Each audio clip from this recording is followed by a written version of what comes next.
Hi guys, today I'll be taking a look at a silenced clicky switch. Yes, you heard that right, the TTC Gold Blue. Let's get started.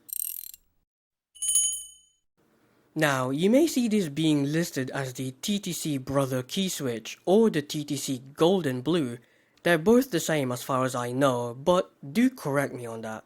Additionally, they have a newer version of the switch called the TTC Condenser Brother or the V2, which now have this extra part which supposedly diffuses light better, in case you care about that.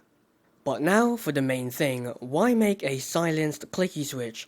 Well, the idea behind this was to eliminate bottom out sound just like with the bluish white. And so that means these have a dampening pad in the bottom housing where the stem pole goes. So ideally most of the sound would come from the click itself and nowhere else. Now pricing wise, these are $25 for 45 switches on Acco, placing them in the mid-range. And this is what they look like when disassembled. Feel free to pause the video.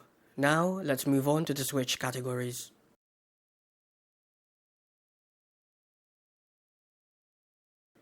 On-center key presses are very smooth with only very minor scratchiness at slow key presses.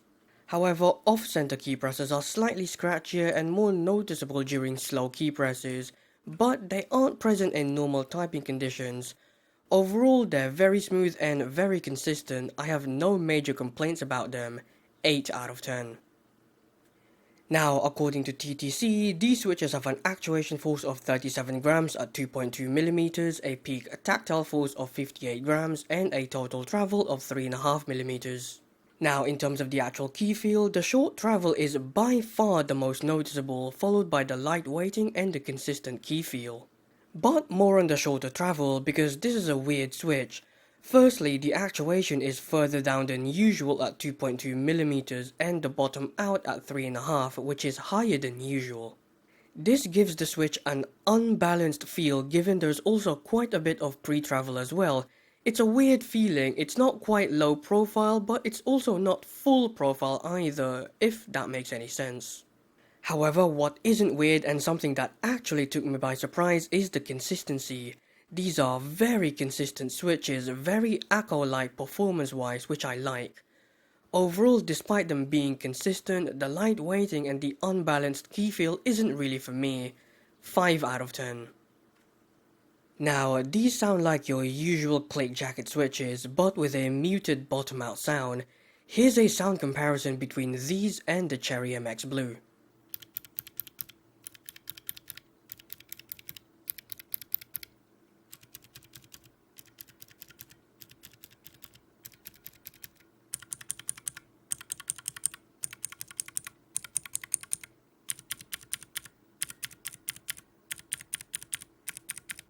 So yes, as you've just heard, they still have the same high-pitched, clicky sound which I don't exactly like. Plus they are more focused on these switches which make them a bit worse in my opinion. Overall, whilst they aren't as rattly sounding as MX Blues, they still have the same annoyingly high-pitched clicky sound. 4 out of 10. Now, take a listen and enjoy.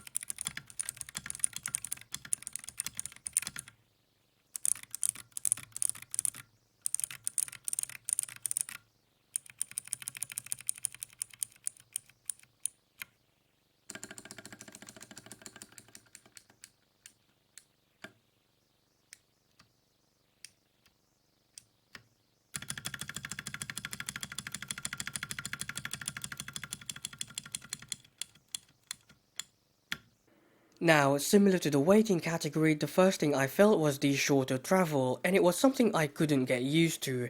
Even after 2 weeks of use, I still notice it and wish for a full travel switch. Secondly, there's a bit of mushiness when you bottom out really hard, but I at least got used to that within the first hour of use. And just like the bluish white, it's not as mushy as traditionally silent switches like the Cherry MX Silent Red for example. On a more positive note, the switches have a reasonably crisp feeling tactile bump unlike in most plate jacket switches. I'm not sure why this is, but I suspect it's the sharper than usual bump drop off before actuation. Additionally, the overall smoothness and consistency were pretty much spot on for the whole time I've been typing on them, which is something I never would have said about older TTC switches.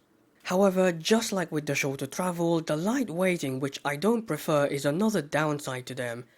Again, I expected much worse for a switch that's 37 grams in weighting. I guess I have to be thankful here that it's a clicky switch and not a linear one. Overall, I'd consider these a slight upgrade from MX Blues, but I'd personally choose the Kale Box Whites or Pinks over these. 6 out of 10. Now, unlike in other categories, when it comes to gaming, and only when it comes to gaming, I didn't notice the shorter travel. I did however notice the light weighting, which again wasn't bad, but not ideal for my preferences. Additionally, the clicky sound wasn't as present in louder and faster paced games, although it was in slower paced or quieter scenes, which is unfortunate but expected. Sound aside however, these switches performed very well in a variety of games. They were both smooth and consistent. The mushiness wasn't really even a factor unless you bottomed out really hard. Overall, despite the positivity, I still wouldn't recommend these switches for gaming given their annoying high-pitched sound. But if that's what you're looking for, then go ahead and pick these over the MX Blue. But they aren't for me. 6 out of 10. In conclusion, I don't exactly know who's looking for a silenced clicky switch. This is a bit of a weird one, but if you're the target audience for this, please comment below. I'm genuinely interested in what makes these appealing to you. The final score for this switch is 29 out of 50 or 58%, which is not bad for such an unusual switch.